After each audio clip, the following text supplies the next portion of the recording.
Bharatiya Janata party, Bharatiya Janata party, Bharatiya Janata party, Narendra Modi, Narendra Modi, Narendra Modi, Modi, Modi.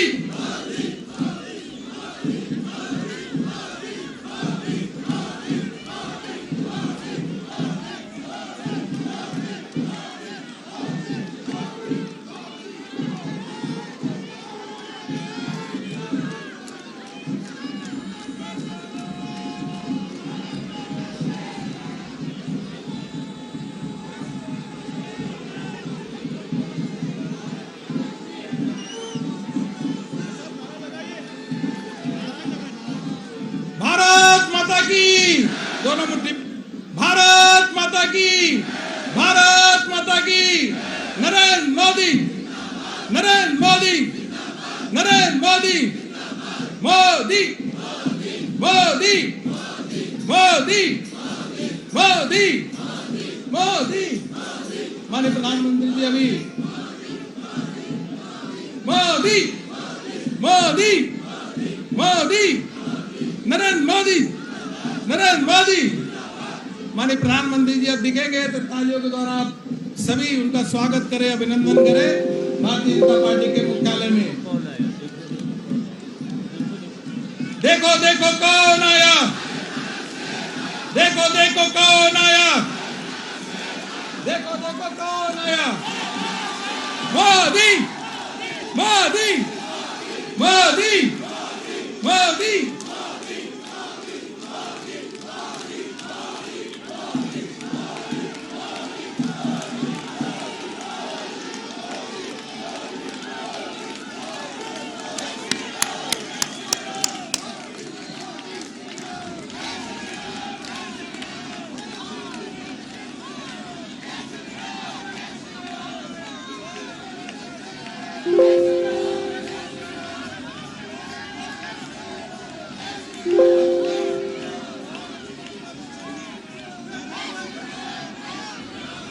Narendra Modi, Narendra Modi, Narendra Modi, Modi, Modi, Modi, Modi, Modi, Narendra Modi, Narendra Modi.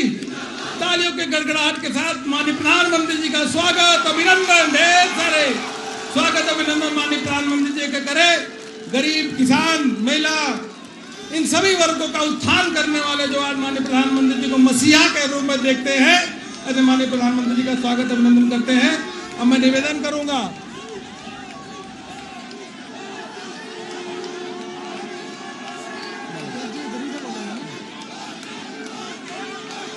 मैं निवेदन करूंगा कि मंच पे उपस्थित माननीय राजनाथ सिंह जी, माननीय अमित शाह जी, माननीय नितिन गडकरी जी, माननीय प्रधानमंत्री जी का माला पहना करके माननीय राष्ट्रीय अध्यक्ष जी के साथ स्वागत अभिनंदन करेंगे। माननीय राष्ट्रीय अध्यक्ष जी का भी अभिनंदन करते हैं। माननीय प्रधानमंत्री जी का राष्ट्रीय अध्यक्ष जी और सभी पूर्व राष्ट्रीय अध्यक्ष जी स्वागत और अभिनंदन कर रहे हैं।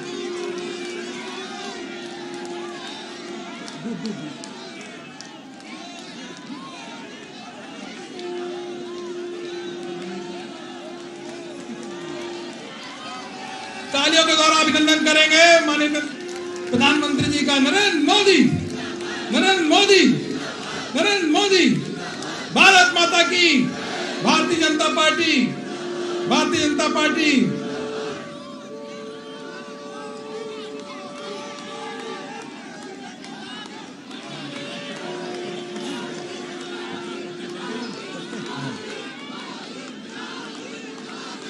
अब मैं तरुण जी से निवेदन करूंगा कि माननीय राष्ट्रीय अध्यक्ष जी का स्वागत करें पटका पहना करके।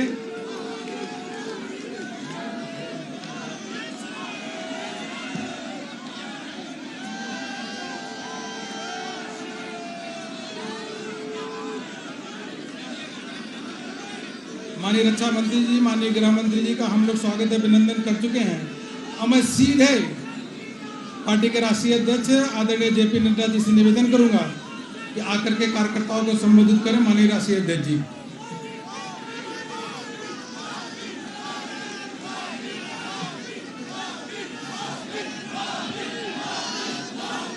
बोलिए भारत माता की, भारत माता की। स्वागत है, स्वागत है, स्वागत है, स्वागत है, स्वागत है, स्वागत है, स्वागत है, स्वागत है। आज के इस विजय सभा में यहां उपस्थित भारत के यशस्वी प्रधानमंत्री, हम सबके आदरणीय श्री नरेंद्र मोदी जी, हमारे भारत के रक्षा मंत्री श्री राजनाथ सिंह जी, भारत के गृह मंत्री श्री अमित शाह जी और भारत सरकार में मंत्री पूर्व अध्यक्ष सम्माननीय नितिन गडकरी जी और यहां उपस्थित इस विजय मनाने के लिए एकत्र आए इतनी बड़ी संख्या में हमारे भारतीय जनता पार्टी के कार्यकर्ता बंधु और मीडिया और इलेक्ट्रॉनिक मीडिया और प्रिंट मीडिया के मेरे साथी, ये हम सबका सौभाग्य है कि आज चुनाव के नतीजे जो भारतीय जनता पार्टी के पक्ष में एक तरफा आए हैं, उसके विजय यात्रा के क्रम में आज इस सभा में इतनी बड़ी संख्या में सब आकर अपने यशस्वी प्रधानमंत्री जी का स्वागत करने, अभिनंदन करने आए हैं। आप सबकी ओर से और करोड़ों भारतीय जनता पार्टी के कार्यकर्ताओं की ओर से मैं भारत के यशस्वी प्रधानमंत्री आदरणीय नरेंद्र मोदी जी का हार्दिक अभिनंदन करता हूं, स्वागत करता हूं।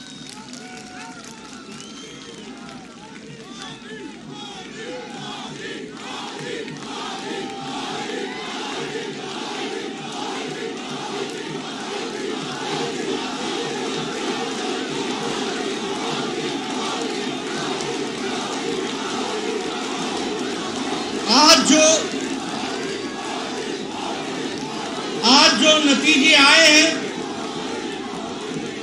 जिसमें हमें एक तरफा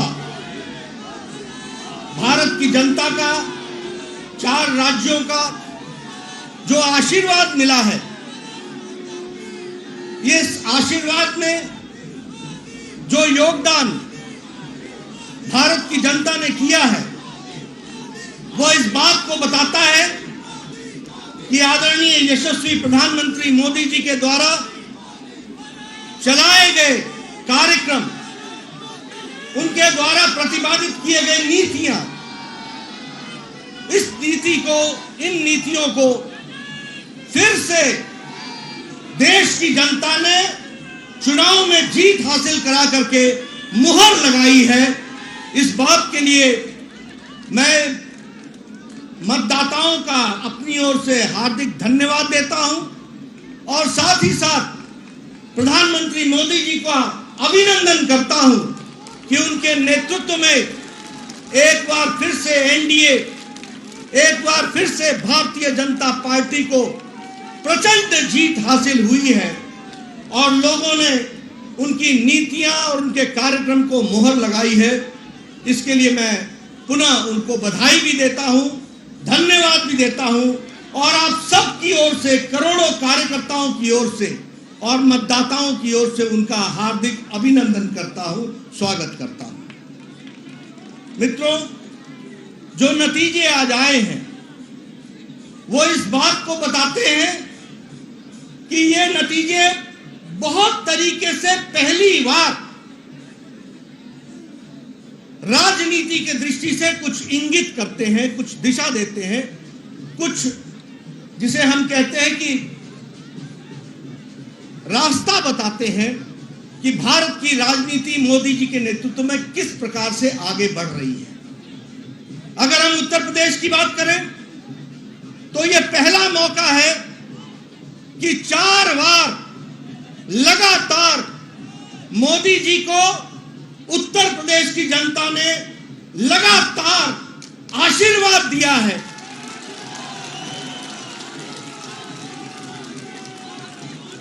दो 2014 में प्रचंड जीत हासिल हुई थी उत्तर प्रदेश में लोकसभा में। 2017 में प्रचंड आशीर्वाद उत्तर प्रदेश की जनता ने दिया था और हमारी सरकार बनाई थी। और 2019 में फिर से लोकसभा में भारतीय जनता पार्टी को मोदी जी के नेतृत्व में आशीर्वाद मिला था और इस बार फिर से 2022 में चौथी बार लगातार भारतीय जनता पार्टी को आशीर्वाद मिल रहा है।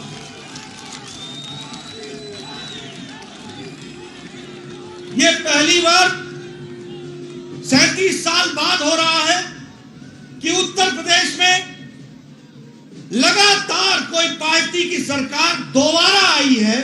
ये 37 साल बाद उत्तर प्रदेश की धरती पर हो रहा है और हमारा वोट शेयर भी 42% से ज्यादा बढ़ करके आया है।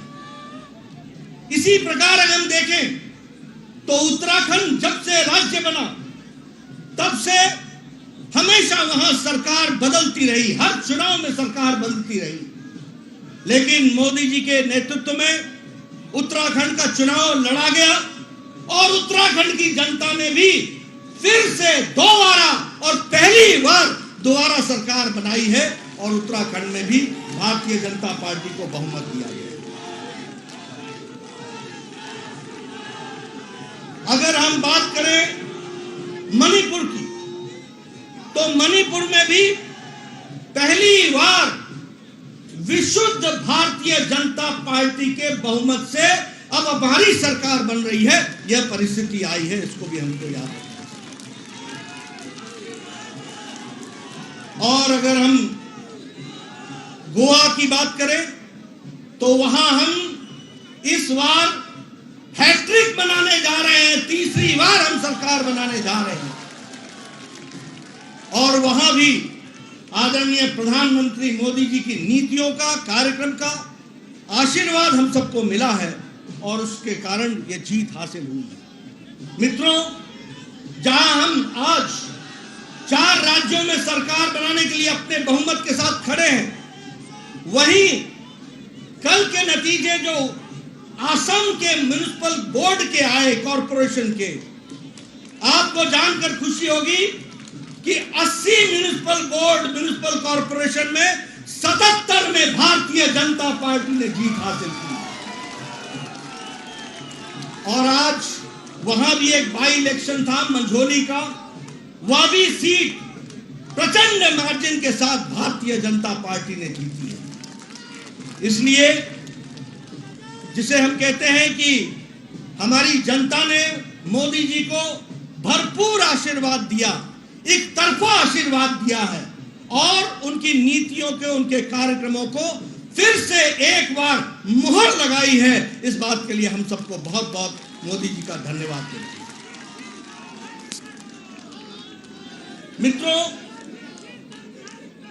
चुनाव में एक बात कही गई कि कुछ पार्टियां हमारे खिलाफ जुट गई हैं और इसलिए वोट की मात्रा उनकी बढ़ जाएगी और वो जीत हासिल करेंगे। कई पत्रकार ये पूछा करते थे कि इतनी पार्टियों का जमावड़ा हो गया है, आप किस तरीके से इसको देखते हैं? मैं उस समय भी कहता था कि यदि नेता मिल जाएं और पार्टियां मिल जाएं तो वोटर नहीं मिलता है, वोटर अपनी रक्षा करना खुद जानता है। इस बात को हमको याद है। और मैंने ये भी कहा था कि चुनाव सिर्फ मैथमेटिक्स नहीं है, चुनाव सिर्फ अरिथमेटिक नहीं है, चुनाव केमिस्ट्री है। और जब मैं केमिस्ट्री बोलता हूं तो हम सबको ये याद रखना चाहिए कि भारत की जनता, गरीब जनता, वंचित जनता, पीड़ित, शोषित, दलित, हमारी महिलाएं, हमारी बहनें, हमारा युवा साथी, हमारा किसान आज अगर अपनी केमिस्ट्री जोड़ता है तो वो नरेंद्र मोदी जी के साथ जोड़ता है। इस बात को हमको याद रखना चाहिए।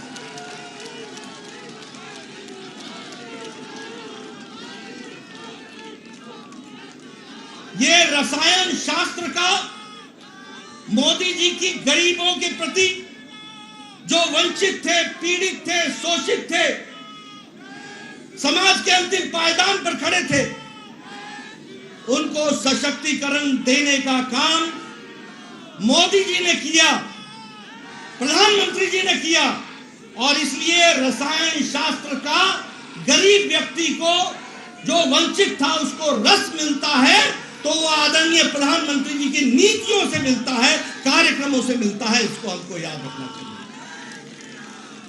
मित्रों, जब हम गांव, गरीब, वंचित, पीड़ित, शोषित, दलित इनकी बात करते हैं तो हम साथ में यह भी कहते हैं कि चाहे उजाला हो, उज्ज्वला हो, सौभाग्य हो, आयुष्मान हो, प्रधानमंत्री गरीब कल्याण अन्न योजना हो, प्रधानमंत्री किसान सम्मान निधि हो, ये सारे के सारे कार्यक्रम साधारण व्यक्ति का सशक्तिकरण करते हैं।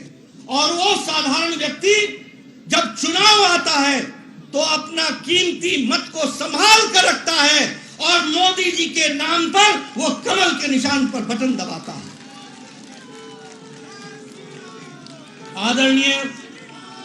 आदरणीय प्रधानमंत्री जी ने भारत की राजनीति की संस्कृति बदली है।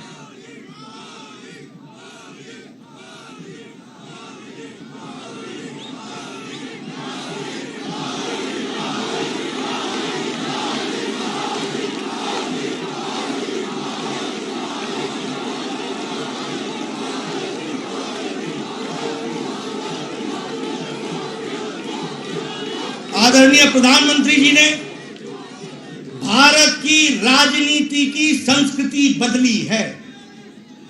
लंबे समय तक एक राजनीति चल रही थी। वह राजनीति थी भाई भतीजावाद, भ्रष्टाचार, सांप्रदायिकता, जातिवाद, परिवारवाद, क्षेत्रवाद। इनकी राजनीति लंबे समय से चल रही थी। लेकिन आदरणीय प्रधानमंत्री जी ने भारत की राजनीति बदल दी, उसकी संस्कृति बदल दी। अब रिपोर्ट कार्ड की राजनीति है। काम करोगे, जनता के बीच में जाओगे और जनता का आशीर्वाद लोगे। आज विकास की राजनीति है, आज सशक्तिकरण की राजनीति है, आज महिला सशक्तिकरण की राजनीति है, आज युवा सशक्तिकरण की राजनीति है, आज किसानों के सशक्तिकरण की राजनीति है।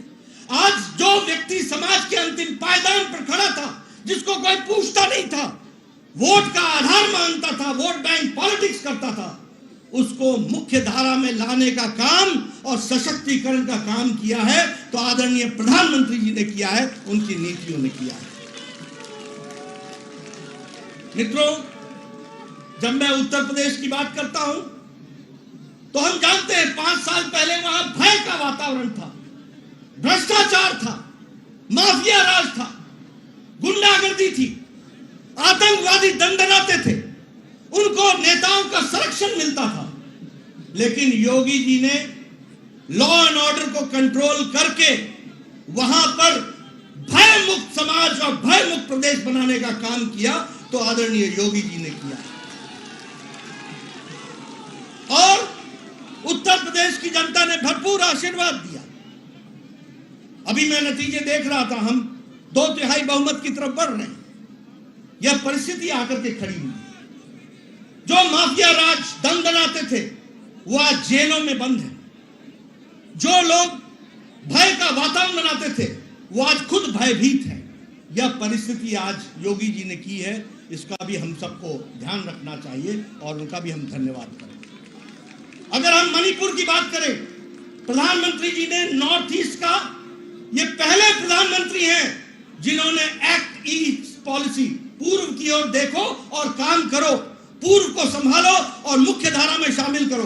50 बार आदरणीय प्रधानमंत्री जी नॉर्थ ईस्ट में आपका प्रवास हुआ है और आपने उनके दर्द को समझा है और उनको राहत दिलाई है और मुख्य धारा में उनको लाए।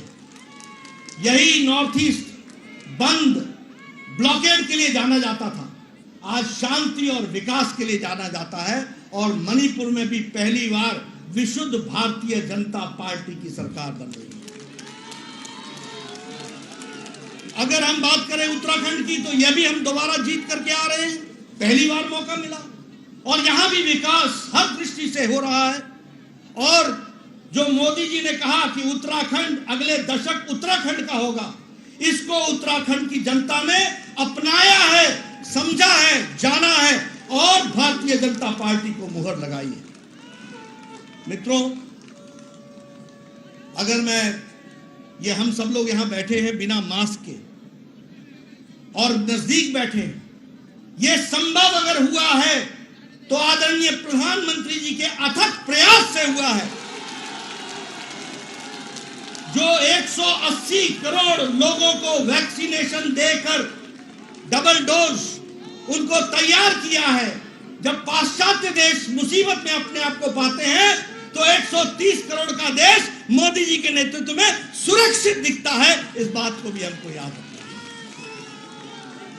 आर्थिक स्थिति में जो विकास हुआ है कोरोना के पश्चात, आज भारत की आर्थिक स्थिति जिसको दुनिया के मान रही है कि एक फास्टेस्ट ग्रोइंग इकोनॉमी के तरीके से आगे बढ़ रहा है, यह भी दूरदृष्टि बताती है हमारे आदरणीय प्रधानमंत्री। आज हम सब लोग आदरणीय प्रधानमंत्री जी को सुनने के लिए आतुर हैं। मैं आपके बीच में ज्यादा समय नहीं रहूंगा। मैं इस मंच से जहां आदरणीय प्रधानमंत्री जी को धन्यवाद देता हूं, सभी केंद्रीय नेताओं को धन्यवाद देता हूं, सभी हमारे प्रदेश के नेताओं को धन्यवाद देता हूं, वहीं मैं अपने करोड़ों करोड़ों कार्यकर्ताओं को बधाई और धन्यवाद देता हूं। कार्यकर्ताओं ने जमीन पर जाकर अथक प्रयास किया। क्या नेता, क्या कार्यकर्ता, क्या विस्तारक, क्या हमारे प्रवासी कार्यकर्ता, सब ने अपना पूरी ताकत लगाई और आपकी जमीन पर मेहनत रंग लाई और मोदी जी की नीतियों को वोट में परिवर्तित करने में आपने अपना योगदान दिया। मैं आप सबको भी इसके लिए बधाई देता हूं और धन्यवाद देता हूं। इसी तरीके से हम लोगों ने आगे बढ़ना है और 2024 में भी इससे और आगे बढ़ करके जाना है और आप सब कार्यकर्ताओं ने अथक प्रयास अपना जारी रखना है, ऐसा मैं आपसे निवेदन करना चाहता हूं। आपके राष्ट्रभक्ति को मैं सलाम करता हूं। आपके राष्ट्रभक्ति के साथ, पार्टी के साथ खड़े होकर के कार्य को करने की मैं साधुवाद देता हूं और इसी प्रकार से हम सब लोगों ने आगे बढ़ना है और भारत को मोदी जी के नेतृत्व में यशस्वी बनाना है। इस काम को, इस लक्ष्य को लेकर हम चलेंगे। इन्हीं शब्दों के साथ बहुत बहुत धन्यवाद। आप सब लोगों ने मिला।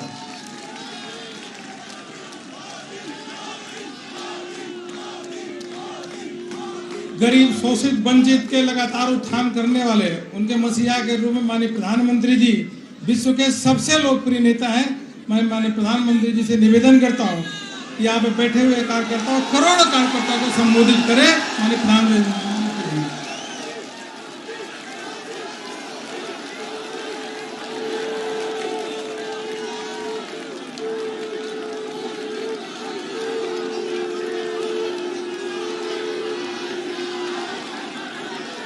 भारत माता की, भारत माता की, भारत माता की। आज उत्साह का दिन है, उत्सव का दिन है। ये उत्सव भारत के लोकतंत्र के लिए है। मैं इन चुनावों में हिस्सा लेने वाले सभी मतदाताओं को बहुत बहुत बधाई देता हूं। उनके निर्णय के लिए मतदाताओं का आभार व्यक्त करता हूं। विशेष रूप से हमारी माताओं बहनों ने, हमारे युवाओं ने जिस प्रकार भारतीय जनता पार्टी को भरपूर समर्थन दिया है, वो अपने आप में बहुत बड़ा संदेश है। मुझे इस बात का भी संतोष है कि फर्स्ट टाइम वोटर्स ने बढ़ चढ़कर मतदान में हिस्सा लिया और भाजपा की जीत पक्की की।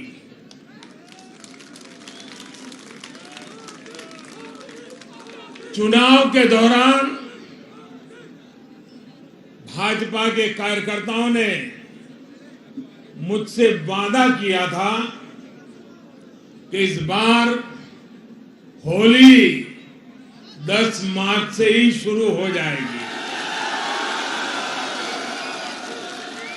हमारे कर्मठ कार्यकर्ताओं ने ये विजय ध्वज फहरा करके इस वायदे को पूरा करके दिखाया है। मैं भाजपा के सभी कार्यकर्ताओं की भूरी भूरी प्रशंसा करूंगा, जिन्होंने दिन रात देखे बिना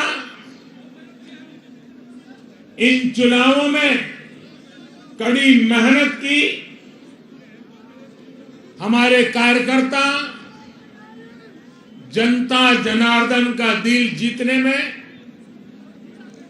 जनता जनार्दन का विश्वास जीतने में सफल रहे और पूरे पार्टी का नेतृत्व जिन्होंने किया, कार्यकर्ताओं ने को जिन्होंने लगातार मार्गदर्शन किया, ऐसे हमारे राष्ट्रीय अध्यक्ष श्रीमान जगत प्रकाश नड्डा जी को भी मैं बहुत बहुत अभिनंदन करता हूं, बहुत बहुत बधाई देता हूं।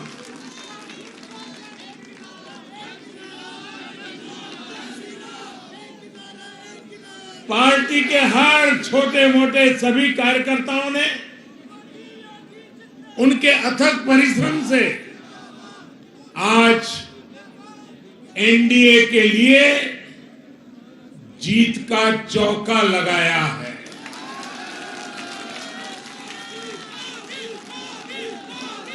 साथियों, उत्तर प्रदेश ने देश को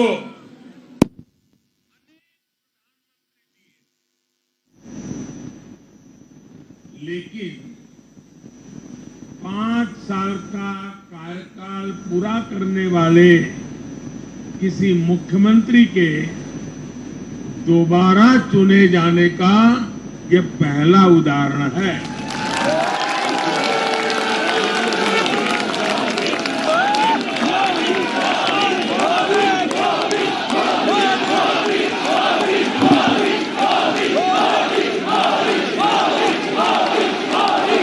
नड्डा जी ने विस्तार से बताया, उत्तर प्रदेश में 37 साल बाद कोई सरकार लगातार दूसरी बार सत्ता में आई है। 3 राज्य यूपी, गोवा और मणिपुर में सरकार में होने के बावजूद बीजेपी के वोट शेयर में वृद्धि हुई है।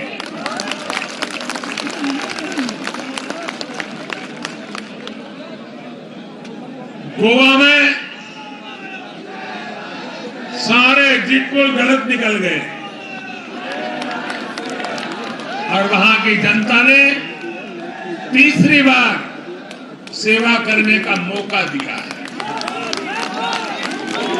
10 साल तक सत्ता में रहने के बाद भी राज्य में बीजेपी की सीटों की संख्या बढ़ी है।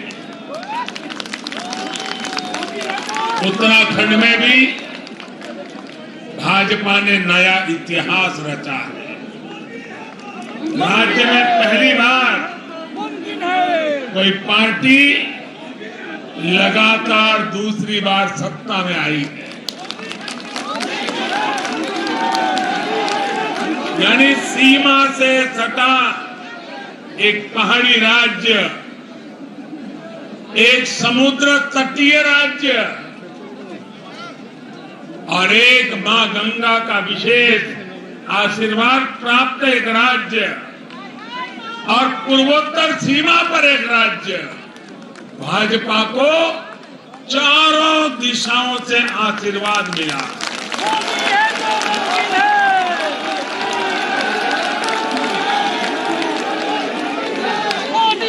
इन राज्यों की चुनौतियां भिन्न है, सबकी विकास की यात्रा का मार्ग भिन्न है, लेकिन सबको जो बात एक सूत्र में पिरो रही है वो है भाजपा पर विश्वास। भाजपा की नीति, भाजपा की नीयत और भाजपा के निर्णयों पर अपार विश्वास। साथियों, ये चुनाव नतीजे भाजपा की प्रो पुअर, प्रोएक्टिव गवर्नेंस पर एक प्रकार से बड़ी मजबूत मोहर लगाते हैं। पहले जनता अपने ही हक के लिए सरकार के दरवाजे खटखटाकर थक जाती थी। बिजली, पानी, गैस, टेलीफोन, बहुत बुनियादी सुविधाओं के लिए, सामान्य जरूरतों के लिए सरकारी दफ्तरों के चक्कर काटने पड़ते थे, पैसे देने पड़ते थे। कुछ साधन संपन्न लोगों तक सुविधा पहुंचने के रास्ते अलग थे, पहुंच जाती थी। देश में गरीबों के नाम पर घोषणाएं बहुत हुई, योजनाएं भी बहुत बनी, लेकिन उस योजनाओं का जो हकदार था, जिस गरीब का उस पर हक था, उसके लिए ये हक उसको मिले बिना परेशानी को मिले, उसके लिए गुड गवर्नेंस, डिलीवरी, इसका बड़ा महत्व होता है। लेकिन भाजपा इस बात को समझती है और मैं लंबे अरसे तक मुख्यमंत्री के नाते काम करके आया हूं, इसलिए मुझे पता है कि आखिरी इंसान की सुविधा के लिए कितनी मेहनत करनी चाहिए। बीते वर्षों में हमने गवर्नेंस डिलीवरी सिस्टम तो बेहतर किया ही, साथ साथ पूरी प्रक्रिया में पारदर्शिता भी लाए हैं। भाजपा गरीब को भरोसा देती है कि प्रत्येक गरीब तक सरकार ने निर्णय की हुई सुविधाएं जरूर पहुंचेगी। और मैं गरीब के घर तक उसका हक पहुंचाए बिना चैन से बैठने वाला इंसान नहीं।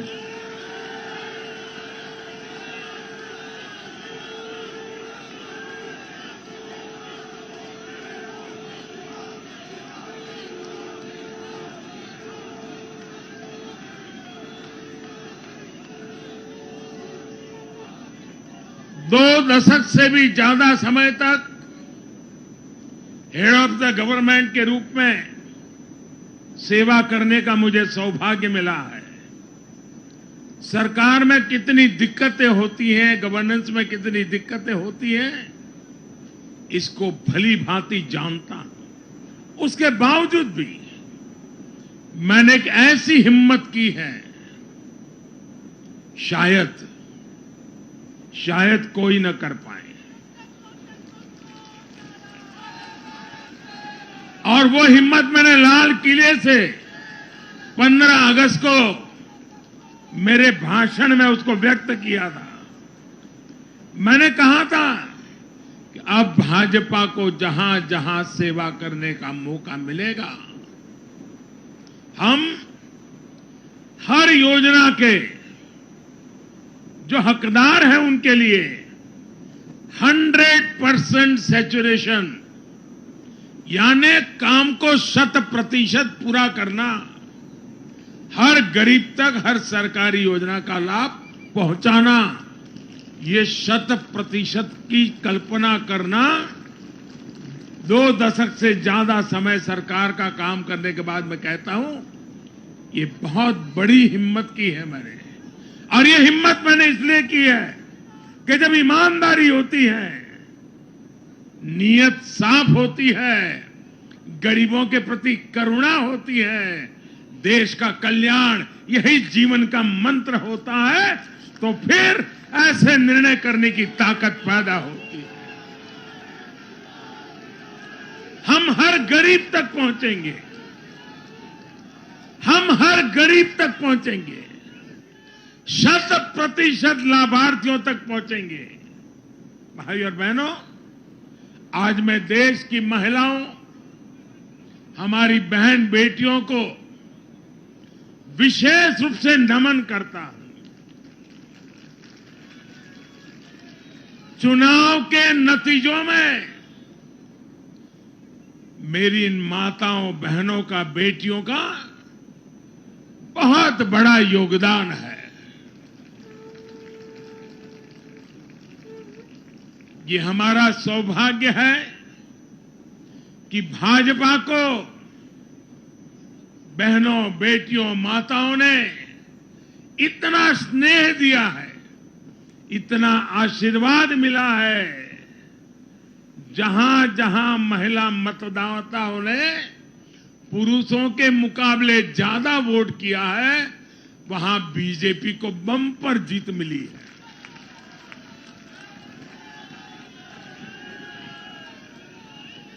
एक प्रकार से हमारी माताएं, बहनें, हमारी बेटियां, हमारी ये स्त्री शक्ति भाजपा की जीत की सारथी बनी है।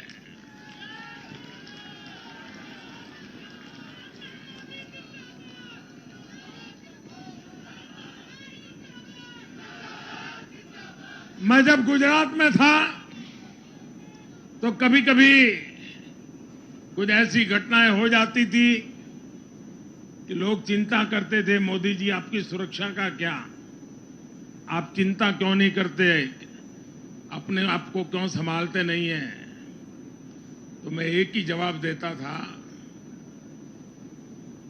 कि कोटि कोटि माताओं का, स्त्री शक्ति का मुझे सुरक्षा कवच मिला हुआ है।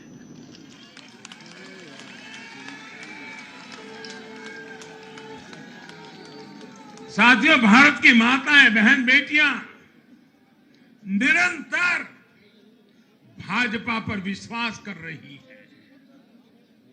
उनको पहली बार विश्वास मिला है कि सरकार उनकी छोटी से छोटी जरूरतों को भी ध्यान में रखती है। साथियों, इन चुनावों के नतीजों ने एक बात और साफ कर दी है कि यूपी की जनता को, और मैं सभी ज्ञानियों को कहता हूं कि देश की भलाई के लिए अब पुरानी घिसी पिटी रिकॉर्ड छोड़ के जरा नए सिरे से सोचना शुरू कीजिए।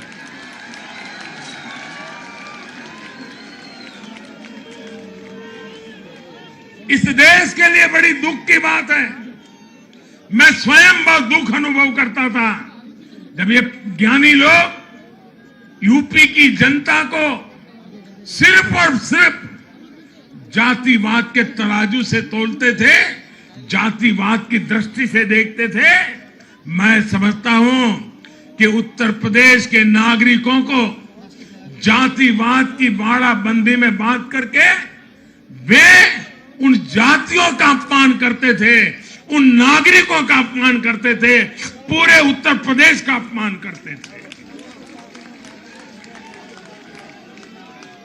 कुछ लोग ये कहकर यूपी को बदनाम करते हैं कि यहां के चुनाव में तो जाति ही चलती है। लेकिन भाइयों बहनों, उत्तर प्रदेश के लोगों ने दिखा दिया है। 2014 के चुनाव नतीजे देखें, 2017, 2019 के नतीजे देखें, और अब फिर 22 में भी देख रहे हैं। हर बार यूपी के लोगों ने सिर्फ और सिर्फ विकासवाद की राजनीति को ही चुना है। यूपी के लोगों ने इन लोगों को यह सबक दिया है और यह सबक उनको सीखना होगा। यूपी के गरीब से गरीब व्यक्ति ने, यूपी में गांव में रहने वाला व्यक्ति हो, पढ़ा लिखा हो या अनपढ़ हो, यूपी के हर मतदाता ने, हर नागरिक ने एक सबक दिया है कि जाति की गरिमा, जाति का मान देश को जोड़ने के लिए होना चाहिए, देश को तोड़ने के लिए नहीं होना चाहिए।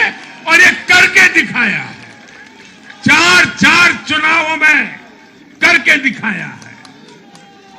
वैसे आज मैं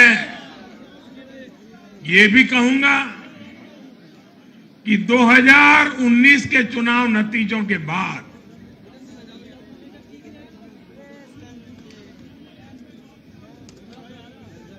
कुछ पॉलिटिकल ज्ञानियों ने कहा था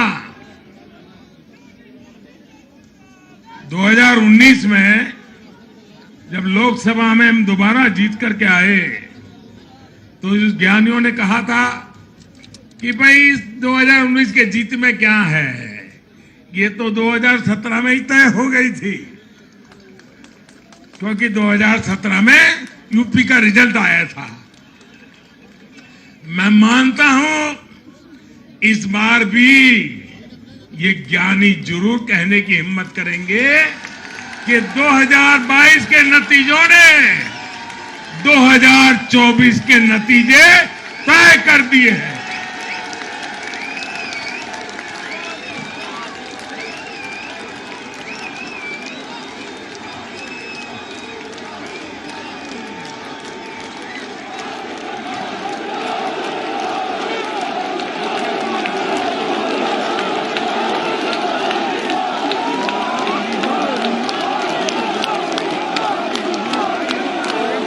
मैं आज पंजाब के भाजपा कार्यकर्ताओं की भी विशेष प्रशंसा करूंगा।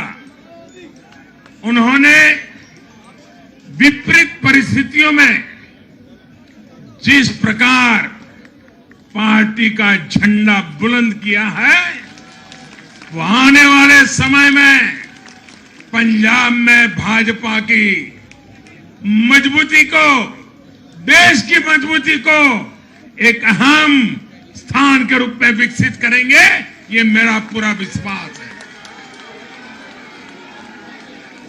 पंजाब में भाजपा एक शक्ति के रूप में उभरनी है, ये मैं अपनी आंखों के सामने देख रहा हूं दोस्तों। सीमावर्ती राज्य होने के नाते पंजाब को अलगाववादी राजनीति से सतर्क रखना भाजपा का कार्यकर्ता जान की बाजी लगा करके भी इस काम को करता रहेगा। आने वाले 5 सालों में भाजपा का हर कार्यकर्ता वहां इस दायित्व को जोर शोर से निभाने वाला है। ये विश्वास मैं पंजाब की जनता को आज देना चाहता हूं।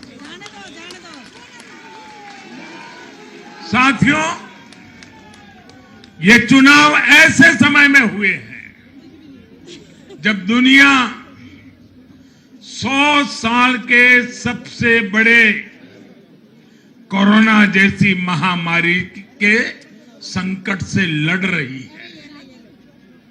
पूरी मानव जात पूरा विश्व 100 साल में ऐसी बीमारी नहीं देखी, ऐसी मुसीबत से लड़ना नहीं पड़ा है।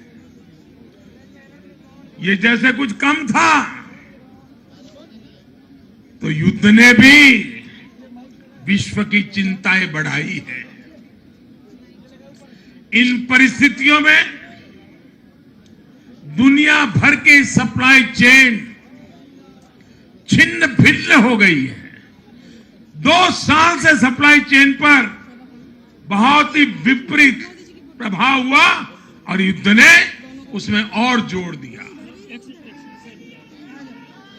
इन चुनौतियों से निपटने के लिए भारत ने जो कदम उठाए, आर्थिक स्तर पर जो फैसले लिए,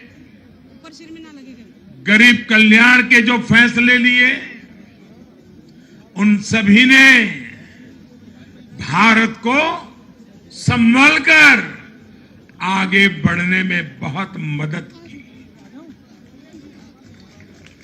भारत बच पाया है क्योंकि हमारी नीतियां जमीन से जुड़ी रही। हमारी नीतियां जमीन से जुड़ी रही और हमारे प्रयास निष्ठा और नियत की पटरी पर अविरत आगे बढ़ते रहे। जहां जहां डबल इंजन की सरकार रही, वहां पर जनता के हितों की डबल सुरक्षा हुई और विकास के कार्यों की गति भी तेज हुई। इस समय जो युद्ध चल रहा है, उसका प्रभाव प्रत्यक्ष और परोक्ष रूप से दुनिया के हर देश पर पड़ रहा है। भारत शांति के पक्ष में है, बातचीत से हर समस्या को सुलझाने के पक्ष में है।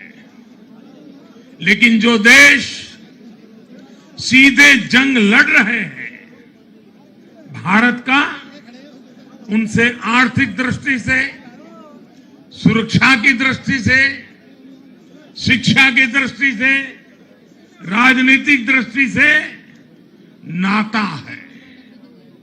भारत की बहुत सारी जरूरतें इन देशों से जुड़ी हुई है।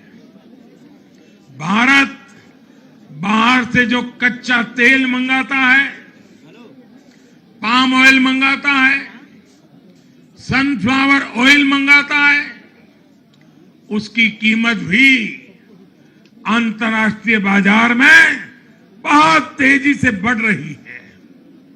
कोयला हो, गैस हो, फर्टिलाइजर हो, सभी की कीमतों में पूरी दुनिया में कल्पना बाहर का उछाल आ रहा है।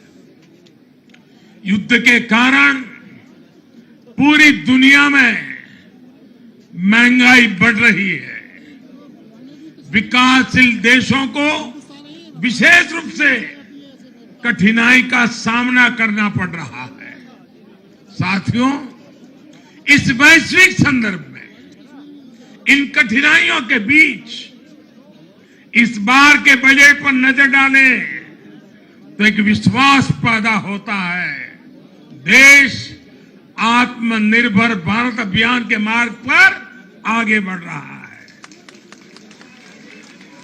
इस भावना को इस बार के बजट से और ऊर्जा मिली है और मैं मानता हूं कि दुनिया भर में बने निर्माण हुए इस विपरीत वातावरण में, उथल पुथल से भरे माहौल में, अनिश्चितता से भरे माहौल में भारत की जनता ने,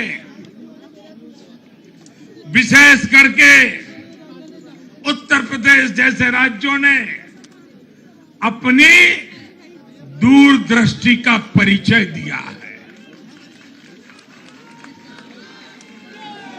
भारत के मतदाताओं ने जिस तरह इन चुनावों में स्थिर सरकारों के लिए वोट दिया, वो इस बात का प्रतिबिंब है कि लोकतंत्र भारतीयों की रगों में है।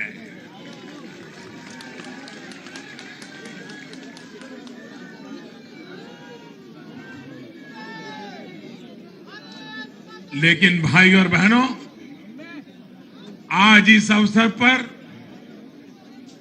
मैं देश के सामने अपनी कुछ चिंताएं भी रखना चाहता हूं। देश का नागरिक तो बहुत जिम्मेदारी के साथ देश के हित में अपना काम कर रहा है। जब भी उसको अवसर मिलता है, वो जिम्मेदारी के साथ पेश आता है। देश का सामान्य नागरिक राष्ट्र निर्माण में जुटा है, लेकिन हमारे यहां कुछ लोग लगातार राजनीति का स्तर गिराते जा रहे हैं। कोरोना के इस समय में भी हमने देखा है कि इन लोगों ने देशवासियों को गुमराह करने की लगातार कोशिश की। वैक्सीनेशन के हमारे प्रयासों की दुनिया प्रशंसा कर रही है, लेकिन इस पवित्र कार्य पर, मानवता के कार्य पर, सेवा के कार्य पर, भारत की वैक्सीन पर भी सवाल उठाए गए। दुर्भाग्य की बात है, जब यूक्रेन में हजारों भारतीय विद्यार्थी, हमारे छात्र, हमारे नागरिक फंसे हुए थे, तब भी देश का मनोबल तोड़ने की बातें हो रही थी। जो वहां फंसे थे, उनके परिवारों की चिंता बढ़ाने का काम हो रहा था। ये लोग उन बच्चों में असुरक्षा की भावना बढ़ा रहे थे, यहां उनके परिवार वालों की चिंता बढ़ा रहे थे। इतना ही नहीं, इन लोगों ने ऑपरेशन गंगा को भी प्रदेशवाद की बेड़ियों में बांधने की कोशिश की।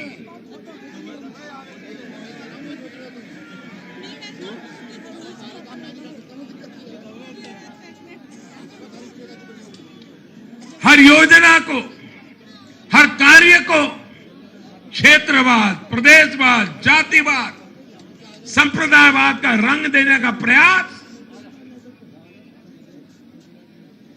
भारत के उज्जवल भविष्य के लिए बहुत बड़ी चिंता का विषय है। साथियों, इन चुनावों में मैंने लगातार विकास की बात की।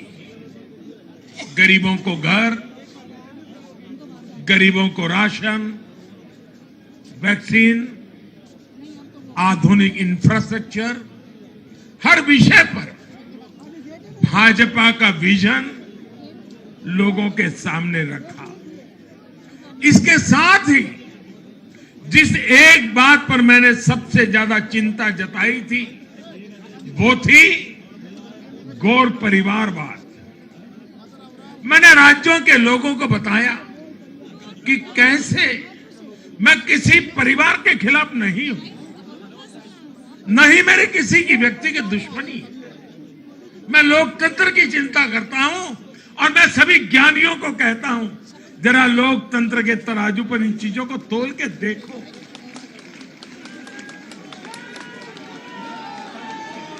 और मैंने लोगों को बताया कैसे परिवारवादी राजनीति ने उनके राज्य का कितना नुकसान किया है, राज्य को पीछे ले जा रहा है। और मुझे खुशी है कि मतदाताओं ने इस बात को समझते हुए भी इस चुनाव में अपना वोट दिया है, लोकतंत्र की ताकत को मजबूत किया। साथियों, ये लगातार बहस बहुत जरूरी है। भारत जैसे लोकतंत्र में और देश को जिस ऊंचाई पर ले जाना है उसको ध्यान में रखते हुए जिन मुद्दों को मैं उठा रहा हूं उसको निरपेक्ष भाव से बहस होना जरूरी है। भारत में परिवारवादी राजनीति का, ये मेरे शब्द लिख करके रखिए दोस्तों, एक न एक दिन ऐसा आएगा जब भारत में परिवारवादी राजनीति का सूर्यास्त ये देश के नागरिक करके रहेंगे।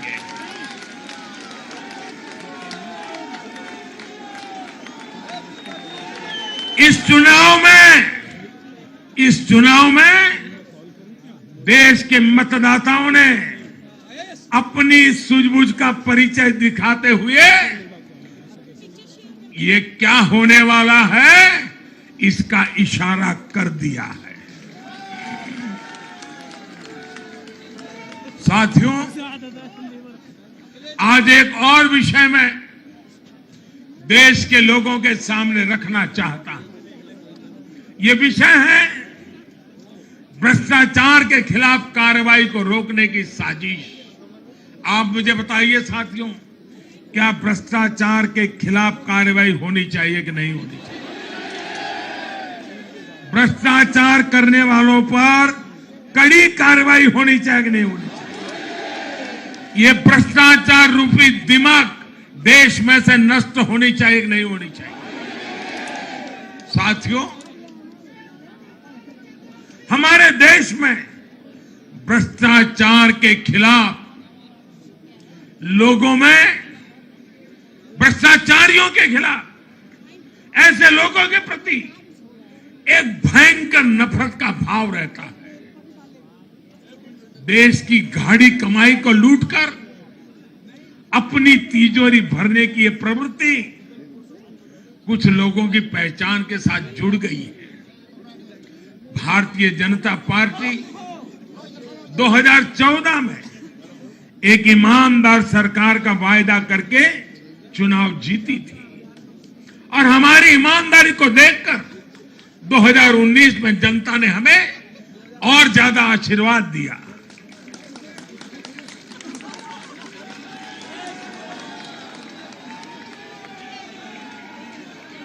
और देश हमसे अपेक्षा करता है कि मोदी जी, आपकी सरकार सिर्फ प्रामाणिक रहे इतना इनफ नहीं है। आप ही हैं, आप ही की सरकार है जो भ्रष्टाचारियों को सजा कर सकती है, उन पर कठोर से कठोर कार्रवाई कर सकती है। मुझे बताइए, जनता की इस अपेक्षा को मुझे पूरा करना चाहिए कि नहीं करना चाहिए? जनता की आशा आकांक्षा के लिए सरकार ने जिम्मेवार व्यवहार करना चाहिए कि नहीं करना चाहिए? लेकिन आज हम देख रहे हैं जो निष्पक्ष संस्थाएं, जो पूरी तरह इंडिपेंडेंट है, वे अगर भ्रष्टाचार के खिलाफ कार्रवाई करते हैं तो ये लोग और उनका पूरा इकोसिस्टम अब भ्रष्टाचारियों की रक्षा करने के लिए, उन संस्थाओं को बदनाम करने के लिए मैदान में आ गए हैं।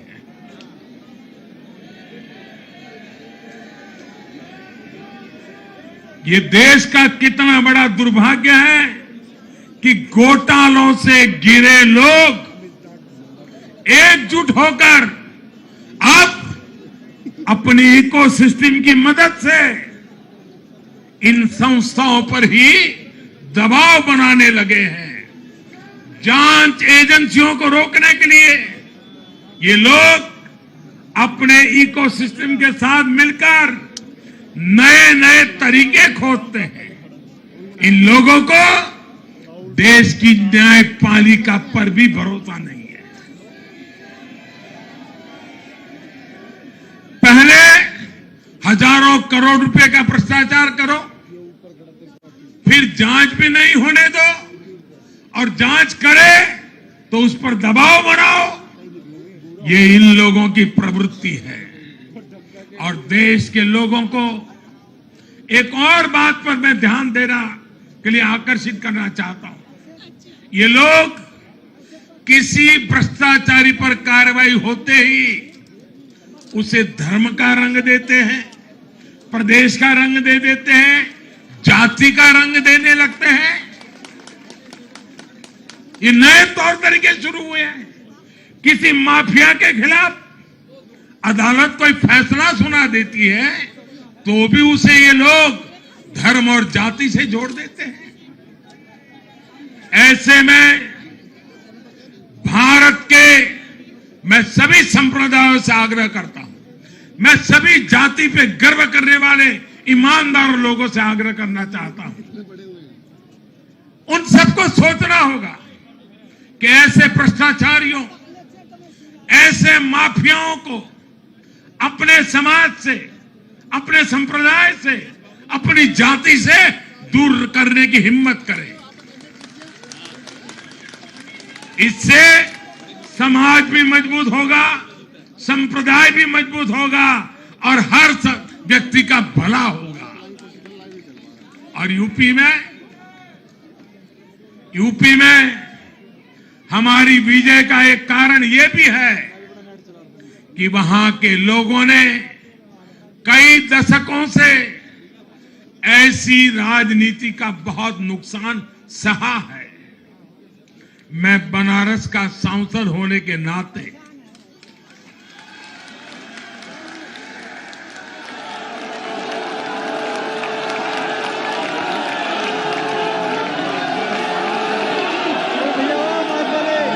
यूपी के लोगों के प्यार और आशीर्वाद ने मुझे भी यूपी वाला बना दिया।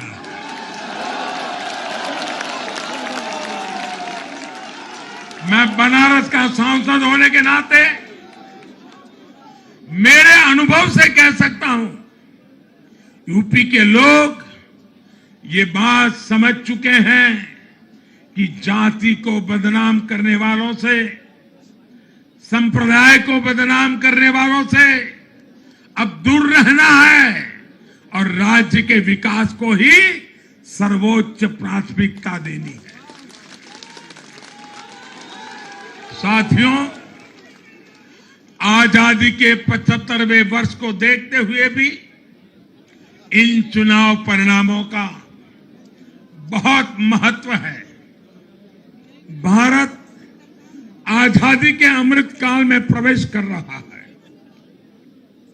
ये चुनाव परिणाम आने वाले 25 वर्षों के हमारे राष्ट्रीय संकल्पों के प्रति देश के मिजाज को, देश के मूड को प्रतिबिंबित करते हैं।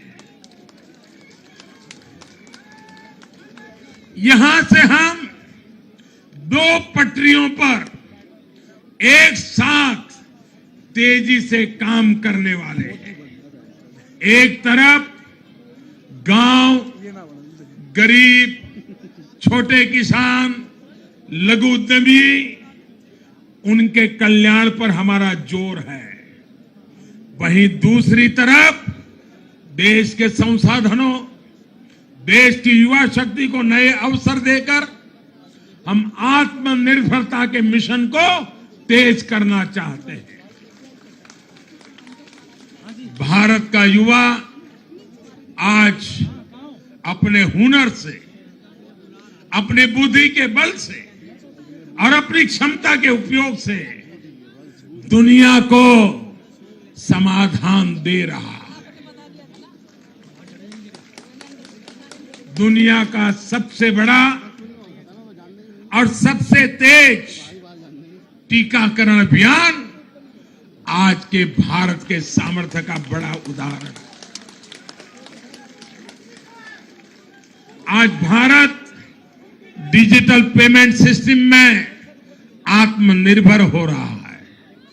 स्टार्टअप के क्षेत्र में अपना सामर्थ्य बढ़ा रहा है और तकनीक के क्षेत्र में नई नई उपलब्धियां प्राप्त कर रहा है। और यह सब हो रहा है उसकी युवा शक्ति के कारण। भारत में शिक्षा का स्तर उच्च कोटि का हो, जो देश और दुनिया की जरूरतों को पूरा करने वाली वर्कफोर्स तैयार कर सके, यह हमारा संकल्प है।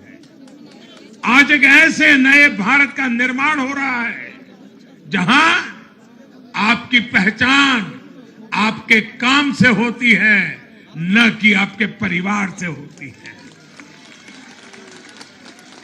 मुझे विश्वास है सबका साथ, सबका विकास, सबका विश्वास और सबका प्रयास के मंत्र पर चलते हुए हम अपने अपने राज्यों को नई ऊंचाई पर लेके जाएंगे। जब देश के हर राज्य का विकास होगा तो देश का भी विकास होगा। और मुझे तो वह गुजरात में इतने साल काम किया, दिल्ली में सरकार भारतीय जनता पार्टी को अच्छा मानने वाली सरकार नहीं थी। हमारी सरकार में रोड़े अटकाने के सोच वाली सरकार थी। फिर भी गुजरात में हमारा मंत्र यही था, भारत के विकास के लिए गुजरात का विकास।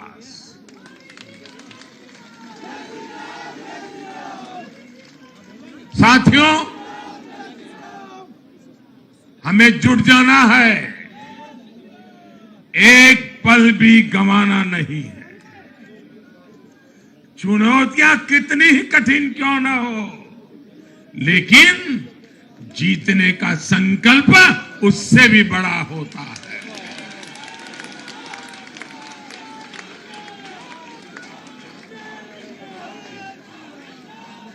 बड़े संकल्पों के साथ, बड़े सपनों के साथ ऊंची सी ऊंची ऊंचाइयों को पार करने के इरादे के साथ देश को आगे बढ़ाना है। साथियों, इतना बड़ा भव्य विजय भारत के उज्जवल भविष्य की ये गारंटी है। मैं एक बार फिर भारत के उज्जवल भविष्य के लिए ये जो निर्णायक मतदान किया है, इसलिए हमारे मतदाता अभिनंदन के बहुत अधिकारी हैं। आइए दोनों हाथ ऊपर करके तालियों के गड़गड़ाहट के साथ सभी मतदाताओं का अभिनंदन करें, मतदाताओं का आभार व्यक्त करें, मतदाताओं का गौरवगान करें।